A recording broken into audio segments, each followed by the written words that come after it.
Welcome, my friends, and let me regale you with a tale of an orphan girl who overcame a life of loneliness and hardship to find her place in the world. Enjoy the story. Sarah Johnson sat alone in her cramped studio apartment, staring blankly at the peeling yellow wallpaper. At 21, she felt the weight of the world on her slender shoulders. An orphan who had spent her entire childhood at St. Mary's Home for Girls, Sarah knew nothing about her biological parents or why they had abandoned her. Tears welled up in Sarah's piercing blue eyes as painful memories flooded back.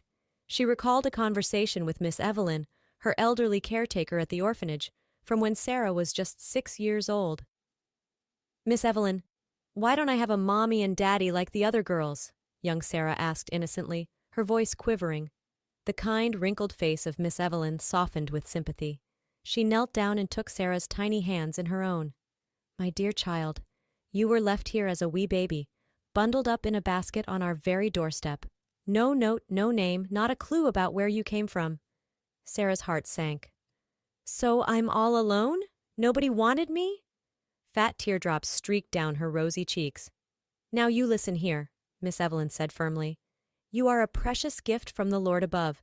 Your parents may not be with you, but you have a family in all of us here at St. Mary S. We will always look after you."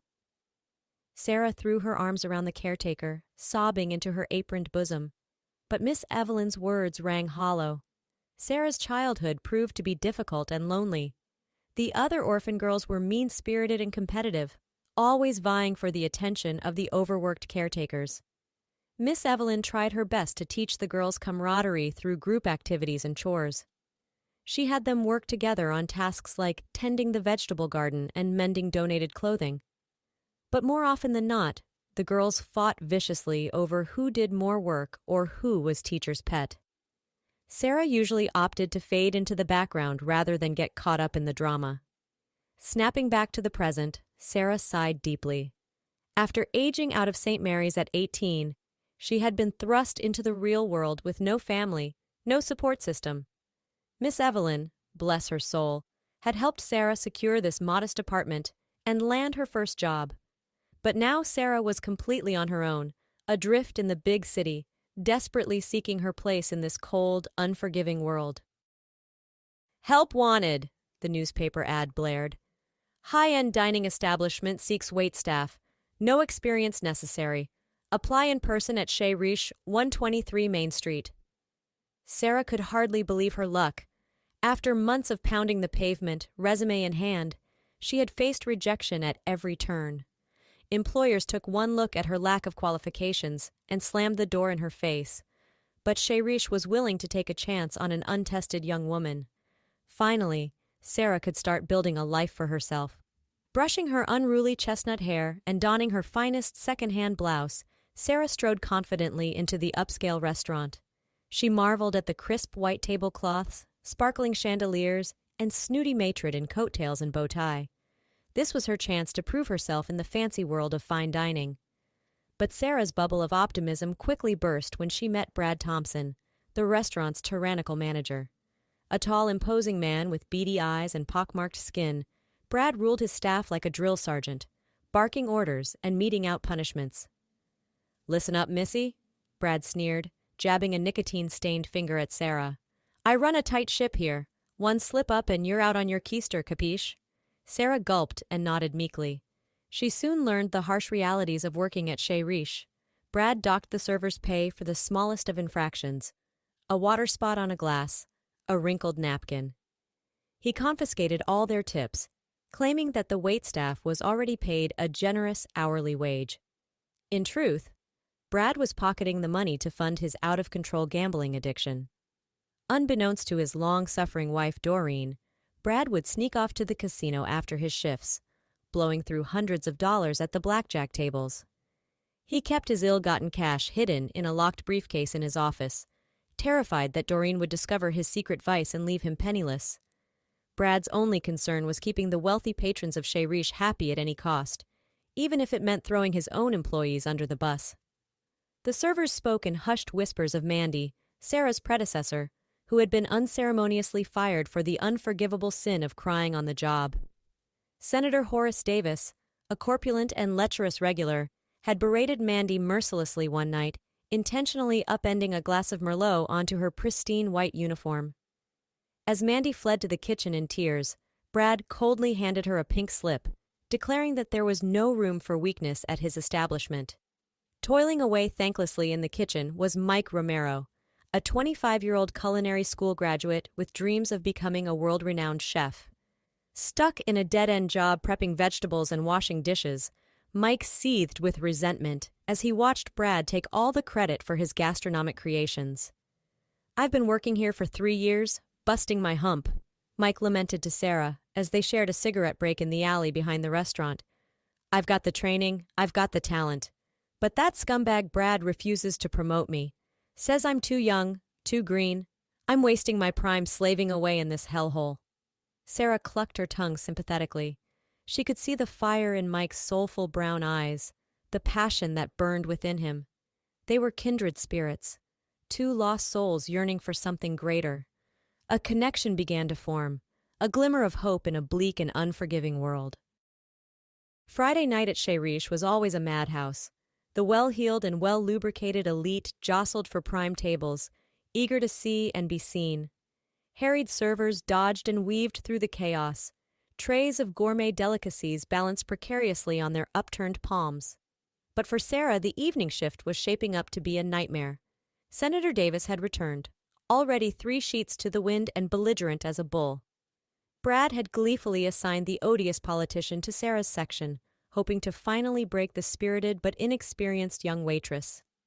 "Well, well, well, what have we here?" Senator Davis slurred as Sarah approached his table with trepidation. "A pretty little filly, fresh out of the stable. I'll bet you're a wild ride, aren't you, sweetheart?" Sarah recoiled at the senator's boozy leer, but pasted on a strained smile. "Good evening, sir. May I tell you about our specials tonight?" The senator waved his meaty hand dismissively. "Surprise me, darlin', and make it snappy. I've got a powerful thirst that needs quenching, if you know what I mean." He punctuated his crude innuendo with a wink and a phlegmy chuckle. Holding back her revulsion, Sarah scurried off to the kitchen to place the senator's order.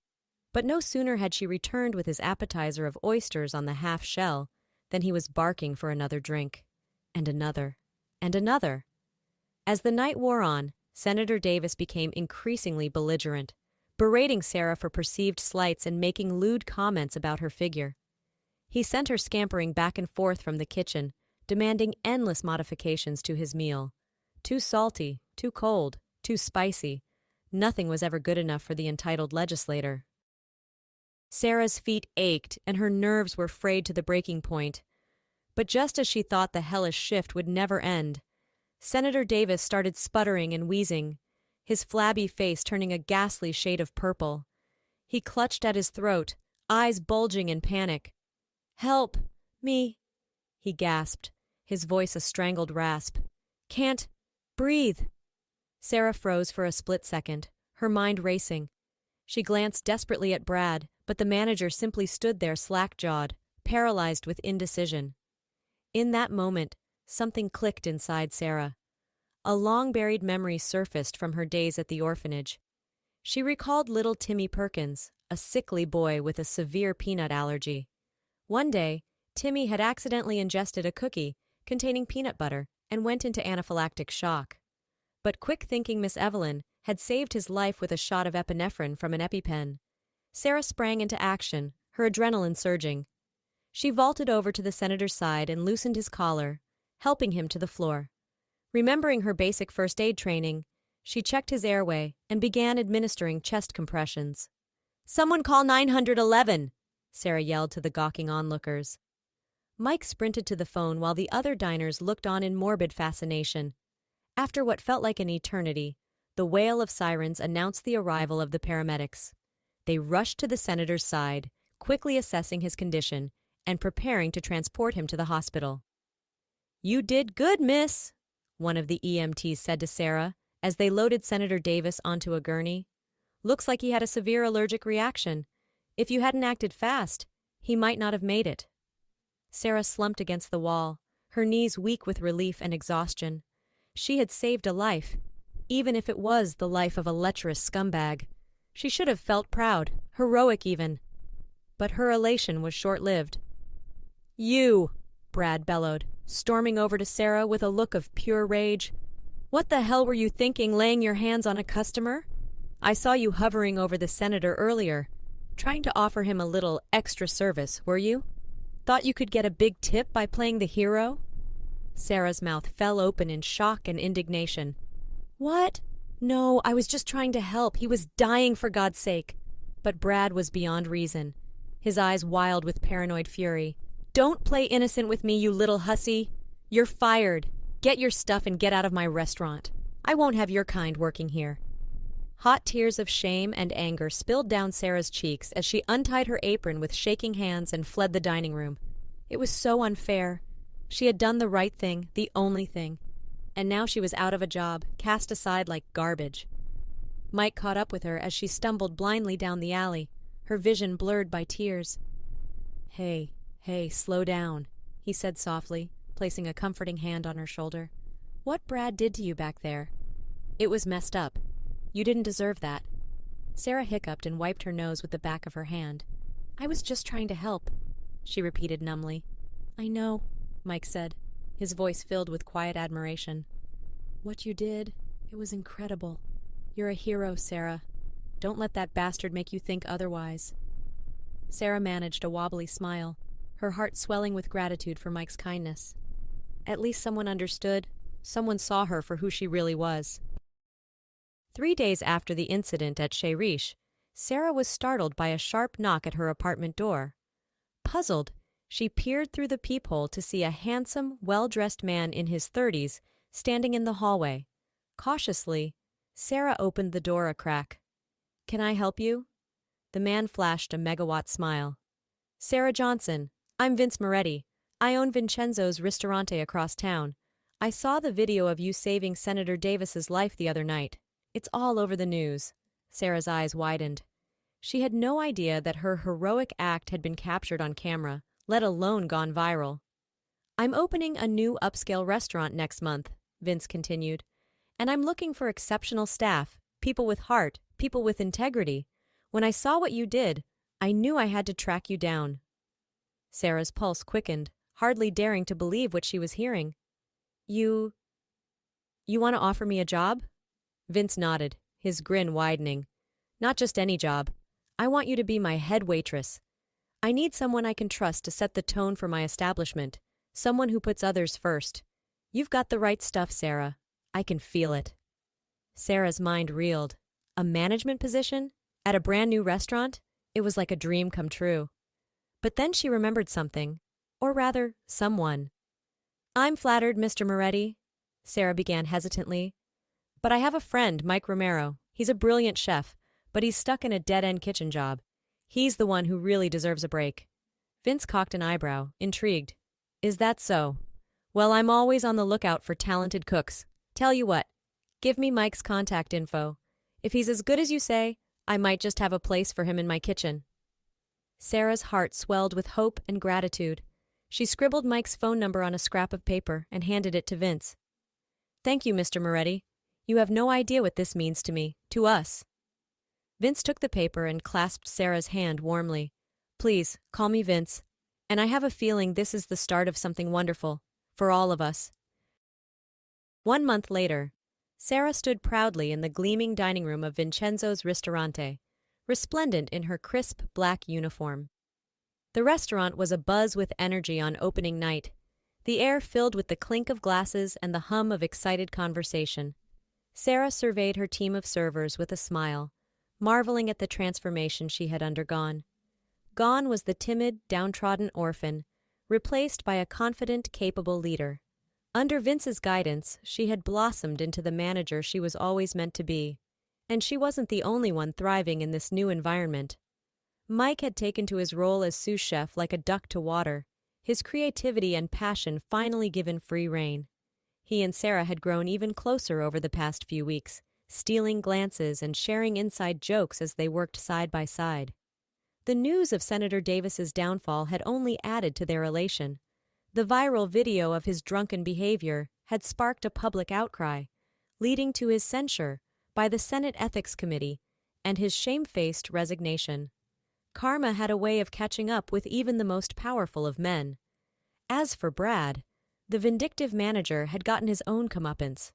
After a flood of complaints from former employees, the owners of Chez Riche had finally caught wind of his abusive behavior and financial shenanigans. They had promptly fired him and demoted him to the lowliest position in the kitchen, the very same thankless job Mike had once endured.